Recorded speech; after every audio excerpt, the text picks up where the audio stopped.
We have over 3 million millionaires in the UK. At the age of 22, I was struggling to make ends meet, so I made it my mission to uncover the key principles that these millionaires knew that the everyday person does not. And I did this by reading over 30 of the most popular personal finance books. And in doing this and implementing the key principles that I uncovered, I am now on track to retire in my early 30s. And I'm going to share with you exactly what those key principles were. The key ingredient millionaires have mastered is leverage. And leverage, simply put, is a disconnect between your time, income, and the opportunities that you have available to you. So with leverage, you can help 100 people, 1,000 people, 10,000 people all at one time without having to increase the amount of effort you're putting in to be able to serve those people. Most people have a linear income. If they work 1 hour, they get paid an hour's worth of work. If they're not working, they don't get paid. This is the slowest pathway to wealth. With leverage, you do something once and you get paid again and again and again. So the truth is, millionaires aren't rich because they are working harder. They're rich because their work continues to earn money for them. And in reading the different finance books, I was able to pick out really quickly the common forms of leverage that millionaires are using. The first one is product leverage. Millionaires were creating a product which they could resell again and again. And the product came in different forms. It could be digital products such as ebooks, it could be courses, it could be workshops. The second thing that I saw was system leverage. Specifically, they have automated their processes, and the systems looks like automated investing, automated emails, and outsourcing low value tasks. They would set up these systems once, and then the process, once automated, would run indefinitely without them having to contribute to the process. And the last form of leverage, people leverage, it became very clear that millionaires have a team. They do not do things by themselves, because now you've got 2 people or 3 people producing something as opposed to one single person, resulting in the acceleration of their business. The second key idea that I got from the finance book was mindset is everything. If you see yourself as a broke, struggling individual, that will be reflected in your actions. If you see yourself as a millionaire who is financially stable, that can attract money, that will also be reflected in your actions. Psychology shows that in our brain, we have a system called the reticular activating system, and it basically pays attention to the things you say are important. So if you believe opportunities are rare, you won't see them. So it's really important that you move from scarcity to a place of abundance. And there are practical things that you can do. One, you want to change your environment. You want to be around people who inspire you, who make you feel like you can be the best version of you. By being around those people, by listening to them, by seeing how they do life, you will subconsciously start to pick those things up. If you are around people who are thinking about buying a house, or maybe they already own a house, which is going to be a completely different conversation to being around people who are complaining about their salary and not earning enough and how having money is bad. The second thing you want to do is change your language. Rather than saying things like, I can't afford this, you can change it to, how can I afford this? I can't afford this is very much a closed statement, whereas the phrase how can I afford this is a question that will cause your brain to think about how you can actually afford this. You might then realize that you are due for a promotion at work, or there's an opportunity for you to sell courses or an ebook online, or there is a side hustle that you can now explore.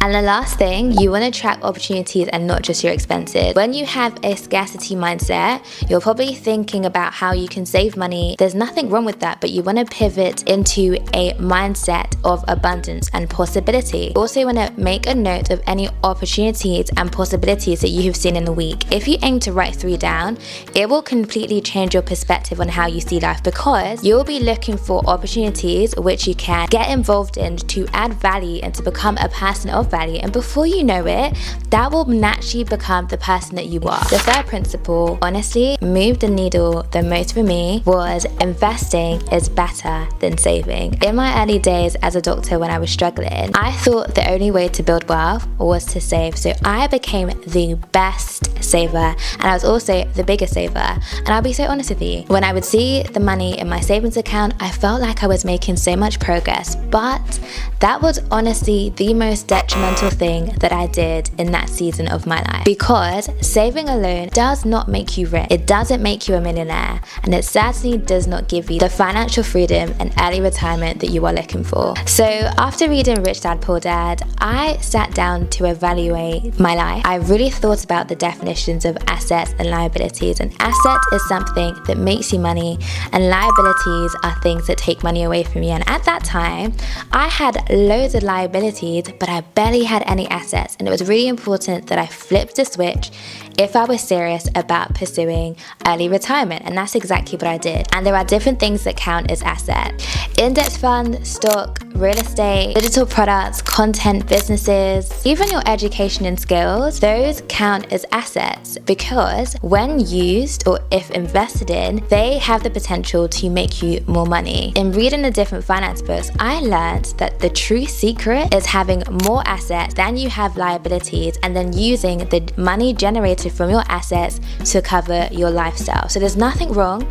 with having a fancy car, but it's even better if the money that your assets make you can pay for the cost of that fancy car. And the last key principle is there's a difference between security and true freedom, and you need to decide which side of the coin you want to be on. It became very clear that people tend to make money in one of four ways. Either they're an employee, so they work for someone else. B, they're self-employed, so they work for themselves. Their income is dependent on their time. Or they're a business owner where they've been able to leverage building systems and a team. And 4, the investor. That's the individual whose money is working for them through assets and compounding. And it became very apparent in reading the different finance books that you want to be the business owner and the investor if you want true freedom, and not the employee or the individual who's self-employed, because although that gives you security, you're still exchanging your time for money. Some people argue that true freedom is being able to do